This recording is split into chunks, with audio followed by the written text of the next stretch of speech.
dan Akta 342 ditangguh ke sidang Dewan Rakyat akan datang.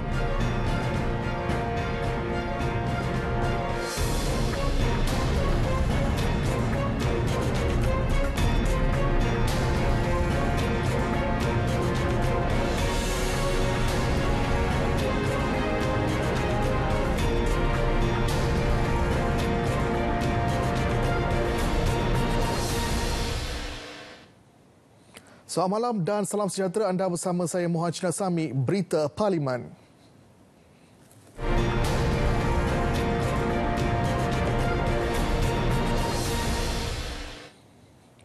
Bacaan kali kedua dan ketiga rang Undang-Undang RUU Akta Pencegahan dan Pengawalan Penyakit Berjangkit Akta 342 Pindaan 2021 yang sepatutnya dibentang dan diputuskan hari ini telah ditangguhkan ke sidang Dewan Rakyat akan datang. Menteri Kesihatan Khairy Jamaluddin berkata, langkah itu bagi membolehkan penelitian dibuat terhadap beberapa lagi perkara khusus dalam pindaan berkenaan. Penangguhan dibuat berdasarkan ketetapan Jawatankuasa Pilihan Khas PSC Kesihatan, Sains dan Inovasi yang bermesyuarat pagi tadi. Ia turut dihadiri Perdana Menteri Datuk Seri Ismail Sabri Yaakob dan Ketua Pembangkang Datuk Seri Anwar Ibrahim. PSC turut bersetuju agar fokus ketika ini tertumpu kepada usaha menangani bencana banjir yang melanda negara. Saya telah bentang pada Jawatankuasa Pilihan Khas tadi segala butiran dan perincian berkenaan dengan pindaan ini, termasuklah peraturan dan juga garis-garis panduan yang diperlukan dalam pindaan. Dan kita juga telah mendengar pandangan daripada kumpulan pakar yang telah memberi cadangan dan juga nasihat kepada Jawatankuasa Pilihan Khas. Dan saya telah dimaklumkan oleh pengurusi Jawatankuasa Pilihan Khas Yang Berhormat daripada Bandar Kuching bahawa Jawatankuasa Pilihan Khas telah membuat keputusan sebulat suara minta saya untuk tangguhkan pindaan ini, bukan disebabkan tidak disokong secara dasarnya ataupun perkara-perkara substantif yang sebahagian besar telah pun dipersetujui. Cuma ada beberapa detail yang masih lagi perlu sesi yang akan datang supaya dapat dipersetujui bersama. Jelas hari lagi, pemurnian terhadap pindaan Akta 342 perlu dilakukan dengan terperinci dan mendapat konsensus bipartisan bagi memastikan pindaan itu diterima dan diyakini rakyat. RUU tersebut pada awalnya dijadual dibentang untuk bacaan kali kedua dan ketiga pada Khamis lepas, namun ditangguhkan ke hari ini. Ketua Pembangkang Datuk Seri Anwar Ibrahim menyambut baik penangguhan RUU itu. Pada masa sama, beliau mencadangkan agar lebih banyak sesi libat urus dilaksanakan bersama pihak berkepentingan termasuk wakil rakyat kerajaan dan pembangkang. Ia bagi memastikan pindaan yang dilaksanakan benar-benar melindungi kepentingan rakyat, juga menjamin keberkesanan langkah pencegahan dan pengawalan pandemik atau wabak. Oleh itu, harus kita belajar dari pengalaman ini, iaitu meneliti peruntukan-peruntukan yang ada dan meneruskan dengan program libat urus. Kalau betul disebut tadi peranan pembangkang dan semangat memorandum persefahaman, sepatutnya ada libat urus yang boleh mengambil kira pandangan-pandangan lain, kepakaran dan sebagainya. Tetapi semangat yang ditunjukkan iaitu kesediaan untuk meminda, jadi akhirnya dengan cadangan pindaan ini saya berpendapat beberapa hal substantif telah pun diambil kira. Ahli Parlimen Bandar Kuching yang juga pengurusi Jawatankuasa Pilihan Khas PSC Kesihatan, Sains dan Inovasi Parlimen Dr. Kelvy Yee Lee Wen turut menghargai keterbukaan kerajaan untuk berbincang dan memperhalusi pindaan Akta 342 demi kebaikan rakyat. Kami menyokong keperluan rang undang-undang untuk disemak, dikemaskini dan diperkukuhkan. Tetapi undang-undang penting sedemikian tidak haruslah tergesa-gesa untuk memastikan semua sudut dilindungi dan rang undang-undang difikirkan secara betul, secara komprehensif untuk meningkatkan kepercayaan dan keyakinan orang ramai terhadap rang undang-undang yang penting ini dan juga untuk mengelakkan sebarang akibat atau consequences yang tidak diingini. Garis panduan penguatkuasaan Akta 342 Pindaan 2021 akan disebarkan kepada orang awam sebelum dibentangkan sekali lagi di Parlimen. Ia bagi memastikan semua pihak mendapat maklumat terperinci berkaitan ketetapan dalam pindaan tersebut, terutama mengenai kesalahan dan hukuman. Cadangan daripada Yang Berhormat Bandar Kuching tadi saya setuju. Kita akan terbitkan. Dulu kita tak terbitkan, mungkin itu kekhilafan. Kita akan terbitkan garis panduan supaya jelas apakah kesalahannya, apakah kompaunnya, apakah nilai kompaun dan sebagainya. Supaya lebih jelas apabila saya bawa pindaan kepada 342 nanti agar mendapat sokongan bipartisan. Sebab yang penting adalah seperti mana yang saya sebutkan tadi, pematuhan. Untuk krisis kesihatan awam ini dia bukan hanya tindakan punitif tetapi tindakan public health intervention yang sangat penting.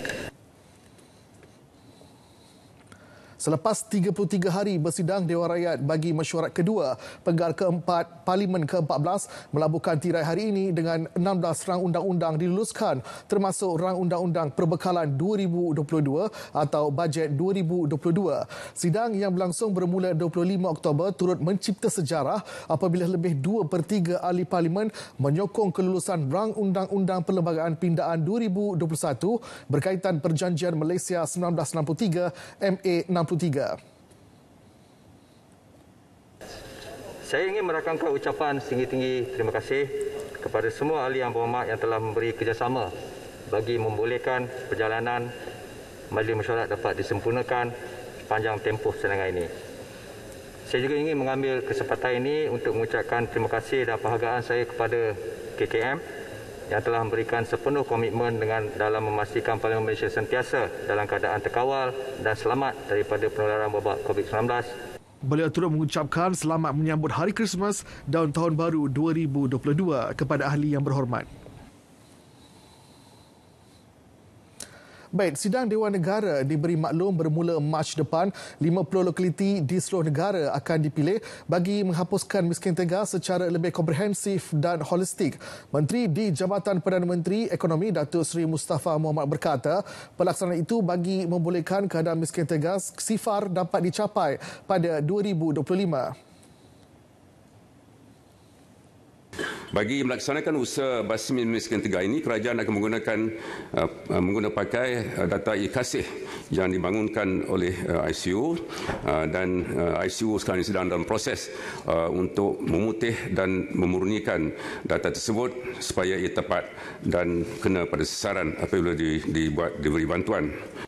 Dan dalam usaha untuk mengurangkan kebergantungan kepada kerajaan, khususnya bantuan tunai, program kebajikan produktif akan ditingkatkan agar setiap isi rumah berupaya meningkatkan kapasiti serta keupayaan bagi meningkatkan pendapatan dan taraf hidup masing-masing secara mampan. Bagi jangka sederhana dan jangka panjang, di bawah rancangan Malaysia ke-12, kerajaan akan meneruskan dasar dan strategi untuk meningkatkan pendapatan kuasa beli serta kesejahteraan rakyat, terutamanya isi rumah miskin dalam kalangan B40, antaranya program peningkatan pendapatan serta peningkatan keupayaan, contohnya skim kesejahteraan rakyat dan program ekonomi komuniti bandar B40 menambah baik akses kepada keperluan asas termasuk pendidikan, kesihatan dan perumahan. Penduduk terjejas banjir di negara ini yang kehilangan MyKad, sijil lahir dan pasport akan diberikan dokumen pengenalan diri baru secara percuma. Menteri Dalam Negeri Datuk Seri Hamzah Zainuddin berkata, ia berikutan bencana banjir itu mengakibatkan penduduk mengalami masalah lain termasuk kehilangan dokumen pengenalan diri mereka. Menurutnya, pasukan menyemai kasih rakyat Mekar, Jabatan Pendaftaran Negara JPN juga akan digerakkan bagi tujuan itu. Saya nak maklumkan juga bahawa IC untuk memohon IC baru kepada mereka yang dah hilang oleh kerana bencana ini, sama ada pasport dan semuanya, kita berikan secara percuma. Dan insya-Allah saya akan arahkan supaya kawasan-kawasan yang tertentu nanti bila dah selesai di pendalaman dan sebagainya untuk kita gunakan program menyemai kasih rakyat mekar di seluruh negara. Itu yang ingin saya jawabkan. Beliau berkata demikian semasa menggulung perbahasan Rang Undang-Undang Perbekalan 2022 Bajet 2022 bagi Kementerian Dalam Negeri. Harga ayam mula menunjukkan tren penurunan di beberapa negeri sejak kebelakangan ini. Timbalan Menteri Pertanian dan Industri Makanan 2, Dr. Nik Mohamad Zawawi Saleh berkata, penurunan harga ayam itu disebabkan jumlah jualan di peringkat runcit yang merosot ketika harga ayam mencecah RM10 sekilogram pada September lepas menyebabkan terjadinya pembetulan harga. Dengan pulihnya pengeluaran di negara pengeksport kepada kapasiti asal bagi sebatian bahan kimia yang digunakan untuk penghasilan baja dan racun adalah dijangkakan harga baja dan racun juga akan mengalami pembetulan pada suku pertama tahun hadapan. Beliau berkata demikian ketika menggulung perbahasan Rang Undang-Undang Perbekalan 2022 Bajet 2022 bagi Kementerian Pertanian dan Industri Makanan. Kementerian juga katanya mengambil tindakan kolektif dengan penubuhan pasukan petugas rentas kementerian bagi menangani isu kenaikan harga ayam, sayur, baja dan racun pertanian. Selain MAFI, Kementerian Perdagangan Dalam Negeri dan Hal Ehwal Pengguna serta Kementerian Kewangan juga terlibat. Konsep subsidi silang yang dipraktikkan syarikat penerbangan berupaya menawarkan harga tiket penerbangan yang rendah dan mampu beli oleh penumpang. Dalam masa sama, Kementerian Pengangkutan menerusi Suruhanjaya Penerbangan Malaysia MAFCOM sentiasa memantau harga tiket penerbangan domestik dari semasa ke semasa. Perbahasan Rang Undang-Undang Perbekalan 2022 bagi Kementerian Pengangkutan, Menterinya Datuk Seri Dr. V.K. Siong menjelaskan sebarang cadangan untuk menetapkan harga siling adalah tidak digalakkan. Ia bagi mengelakkan manipulasi oleh syarikat-syarikat penerbangan. Sehingga kini, tiada kenaikan harga siling yang telah dilaksanakan atau diumumkan oleh kerajaan sejak tahun 2011. Pihak operator iaitu Maswings yang melaksanakan perkhidmatan RAS tidak akan menaikkan tambang dengan sewenang-wenangnya kerana tertakluk kepada harga siling yang telah ditetapkan di bawah perjanjian Public Service Obligation for Rural Air Service atau PSO for RAS. Menyedari pengangkutan udara di Sabah dan Sarawak merupakan pengangkutan infra rakyat, Kementerian Pengangkutan sentiasa menjalin kerjasama erat dengan kerajaan negeri, terutamanya mekanisme harga dinamik. Dan kerajaan Sarawak tu memang mereka pentingkan soal immigration. Jadi apabila mereka sekat tak bagi masuk, itu jadi masalah pada kita. Kita hantar ke sana, mereka tidak boleh masuk. Jadi kita kena bekerjasama dan hubungan akrab antara kerajaan pusat dengan Sarawak ni telah membawa hasil dan kita nampak kita dapat melandaikan kadar harga itu. Ya. Jawapan merujuk celahan Senator Datuk Zaidi Sohaili. Bagi memastikan keselamatan di kawasan maritim Sabah terjamin daripada ancaman luar, ATM khususnya TLDM bersama pihak penguasaan maritim negara telah meningkatkan keupayaan serta kerjasama di Laut Cina Selatan dan Laut Sulu. Timbalan Menteri Pertahanan Datuk Seri Ikmal Isham Abdul Aziz memaklumkan kementerian tidak akan berkompromi dengan pihak-pihak tertentu yang cuba mengganggu-gugat keselamatan negara. Justru pelbagai usaha telah dan sedang dilaksanakan untuk memastikan kedaulatan negara terus dipelihara dari sebarang bentuk ancaman.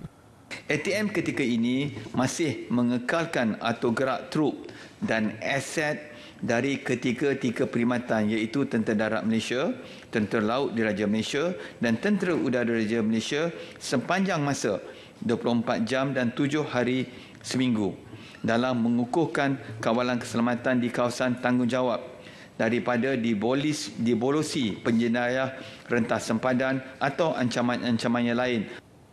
Ketika memberi jaminan keselamatan di Sabah, Datuk Seri Ikmal Isham turut memaklumkan ke pengetahuan sidang Dewan, ATM ketika ini sedang mempertingkatkan keupayaan radar sedia ada dan dalam proses penambahan radar baru di pantai timur Sabah iaitu Kudat. Kementerian juga dalam perancangan untuk mempertingkatkan kawalan keselamatan bagi keseluruhan kawasan maritim Sabah. Sidang Dewan Negara turut diberi maklum dengan komitmen Kementerian Kerja Raya dalam memastikan semua jalan persekutuan serta aset di bawah tanggungjawabnya sentiasa dalam keadaan selamat dan selesa. Ia termasuk pembinaan lebuh raya Pen Borneo Sabah yang telah mengambil kira sistem perparitan dan saliran serta kadar taburan hujan. Timbalan Menteri Dato' Ata Joseph Kurut memaklumkan Kementerian Kerja Raya melalui Jabatan Kerja Raya Sabah sentiasa mengadakan perbincangan dari semasa ke semasa bersama pihak GPS di samping memantau dan memastikan kerja-kerja yang dilaksanakan oleh kontraktor mematuhi skop yang telah ditetapkan.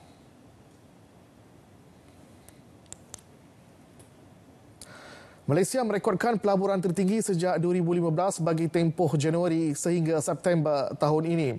Timbalan Menteri Perdagangan Antarabangsa dan Industri MITI, Senator Datuk Lim Ban Hong berkata, ia hasil inisiatif diambil oleh kerajaan sehingga memperlihatkan prestasi pelaburan yang menggalakkan. Menurutnya, sebanyak 3,037 projek telah diluluskan dengan jumlah pelaburan bernilai RM177.8 bilion dan dijangka menjana 79,899 peluang pekerjaan baharu kepada rakyat. Bagi tahun 2021 saja, terdapat banyak syarikat multinasional dalam industri berteknologi tinggi dan berintensif modal membuat keputusan untuk melabur dan mengembangkan pelaburan mereka di Malaysia. Sekaligus mempamerkan keyakinan tinggi terhadap potensi Malaysia sebagai destinasi pelaburan di rantau ini. Ini termasuk syarikat AT&S AG yang berpengkalan di Austria yang komited untuk melabur sebanyak 8.5 bilion bagi pengeluaran integrated circuits substrates dengan izin. Daripada jumlah pelaburan tersebut, RM106.1 bilion atau 59.7% merupakan pelaburan asing, peningkatan sebanyak 51.5% bagi tempoh sama tahun lalu. Katanya kerajaan akan terus mengambil langkah perlu bagi memastikan Malaysia di atas landasan kukuh termasuk mencapai pertumbuhan ekonomi jangka panjang yang mampan. Beliau berkata demikian semasa menggulung perbahasan Rang Undang-Undang Perbekalan 2022 bagi Kementerian Perdagangan Antarabangsa dan Industri. Timbalan Menteri Belia dan Sukan Datuk Seri T. Liang Ke mengakui peruntukan RM10 juta kepada Majlis Sukan Negara MSN dalam bajet 2022 untuk sukan golongan orang kurang upaya OKU tidak mencukupi. Menurutnya, ia berikutan 12 jenis sukan dalam program latihan atlet OKU secara sepenuh masa di bawah kendalian MSN. Namun beliau berkata pengurusan MSN sentiasa mengambil langkah untuk mendapatkan tajaan daripada sektor swasta bagi membiayai program latihan selain peruntukan kerajaan. Anggaran sejumlah 16 juta untuk tempoh setahun diperlukan bagi menampung keperluan atlet-atlet OKU. Atlet-atlet ini disediakan dengan program latihan yang tersusun, kemudahan penginapan, makanan, allowance latihan, jurulatih yang berpengalaman, penyertaan kejohanan kebangsaan dan antarabangsa, kem binaan dan sebagainya.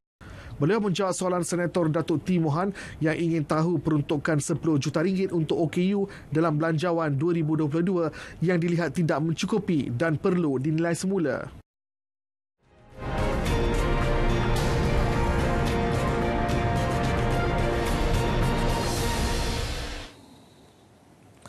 Baik, Kerajaan Persekutuan tidak pernah gagal dalam memenuhi obligasi pembayaran semula hutang negara mengikut jadual. Timbalan Menteri Kewangan II Yamani Hafiz Musa berkata, komitmen tersebut membuktikan disiplin kerajaan dalam aspek pengurusan hutang yang lebih mampan.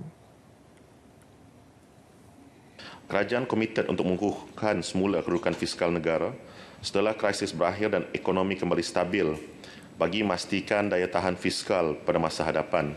Dan kerajaan telah pun merangka strategi konsolidasi fiskal dan peningkatan asas hasil yang dijangka dapat menyediakan ruang fiskal yang lebih besar dan mengurangkan paras hutang dalam jangka sederhana. Strategi ini termasuklah mengkaji semula dan menambah baik sistem pencukaian sedia ada, memperluas asas hasil, menambah baik pentadbiran cukai dan meningkatkan kecekapan perbelanjaan serta penggubalan. Beliau menjawab pertanyaan Senator Datuk Teo Eng Ti. Cadangan mewujudkan semula skim pembiayaan deposit rumah pertama My Deposit sedang diteliti. Menteri Perumahan dan Kerajaan Tempatan Datuk Seri Riza Amerika Naina Amerika berkata, penelitian termasuk mengenal pasti model pembiayaan yang lebih berdaya maju dan mampan untuk manfaat golongan sasar. Walaupun peruntukan kewangan kerajaan untuk skim ini telah pun ditamatkan dan dihentikan, tetapi saya menyokong pandangan Yang Berhormat bahawa skim ini mempunyai impak yang tinggi untuk pembeli pertama, terutamanya di kalangan golongan yang orang-orang muda. Justru Kementerian sedang meneliti semula cadangan pewujudan skim seumpama ini dengan mengkaji model pembiayaan yang lebih dengan izin viable dan sustainable untuk manfaat dan kepentingan golongan sasaran. Skim My Deposit yang diperkenalkan pada tahun 2016 menawarkan insentif 10% daripada harga rumah atau RM30,000 yang terendah. Ia disediakan khusus untuk pembeli rumah pertama berharga RM500,000 dan ke bawah dengan kelayakan pendapatan isi rumah penerima adalah RM15,000 dan ke bawah. Perkhidmatan Touch and Go dan SmartTag untuk pembayaran tol masih dikekalkan walaupun penggunaan teknologi identifikasi frekuensi radio RFID sedang diperluas. RFID merupakan pilihan tambahan kepada pengguna lebuh raya. Timbalan Menteri Kerja Raya Dato' Arthur Joseph Kura berkata penggunaan Touch and Go dan SmartTag untuk pembayaran tol dijangka akan dihentikan pada penghujung 2023. Pelaksanaannya bagaimanapun bergantung kepada kadar penggunaan dan kesediaan lorong RFID. Jelas Dato' Arthur, kos RFID adalah jauh lebih murah berbanding Touch and Go dan SmartTag kerana perkhidmatan itu tidak mempunyai kos penyelenggaraan. Di lorong RFID, kita boleh mendapat laluan sebanyak 1,000 kenderaan per jam, sejam. Tetapi bagi Touch and Go, ia hanya sebanyak 550 kenderaan sejam sahaja. Bermakna bahawa teknologi ini memang boleh bantu untuk mengurangkan masalah kesesakan di trafik plaza tol. Kementerian Pendidikan KPM menyediakan sistem sokongan psikologi bagi membantu para guru mengurus emosi dan kesejahteraan mental. Seterusnya, mengelak mereka berdepan masalah kemurungan akibat tekanan. Sokongan psikologi yang disedia meliputi kaunseling individu, kelompok dan konsultasi. Perkhidmatan ini diberikan oleh kaunselor pendidikan di semua institusi pendidikan bawah KPM. Ia dijalankan secara bersemuka dan secara dalam talian melalui sistem pengurusan perkhidmatan kaunseling E2PK. Beliau menjawab pertanyaan Senator Jazri Alkaf Abdillah Sofian. Sehingga 31 Oktober lalu, seramai 4,844 pemegang lesen pemberi pinjam wang PPW berdaftar di bawah Kementerian Perumahan dan Kerajaan Tempatan. Menterinya Datuk Seri Riza Amerika Naina Amerika, semua pemegang lesen PPW ini adalah tertakluk dengan peruntukan di bawah Akta Pemberi Pinjam Wang 1951 serta peraturan-peraturan berkaitan. Lesen pemberi pinjam wang diluluskan berdasarkan syarat dan kriteria pelaksana seperti berikut. Pertama, wajib untuk lulus tapisan polis. Kedua, tidak diisytiharkan bankrupt. Ketiga, bebas daripada aktiviti pengubahan wang haram dan pembiayaan keganasan ataupun AMLA. Empat, syarikat mesti berstatus syarikat sendirian berhad ataupun berhad. Dan yang terakhirnya, syarikat mesti mempunyai keupayaan kewangan yang kukuh iaitu mempunyai modal berbayar minimum sebanyak 2.2 juta. Beliau menjawab pertanyaan Senator Dato' Koh Nai Kwong. Baik, berita Parlimen berakhir di sini. Keluarga Malaysia terus amalkan kawalan Kediri dan patuhi SOP ditetapkan bagi mengekang penularan COVID-19. Yang sahih di berita RTM. Salam hormat dan selamat malam.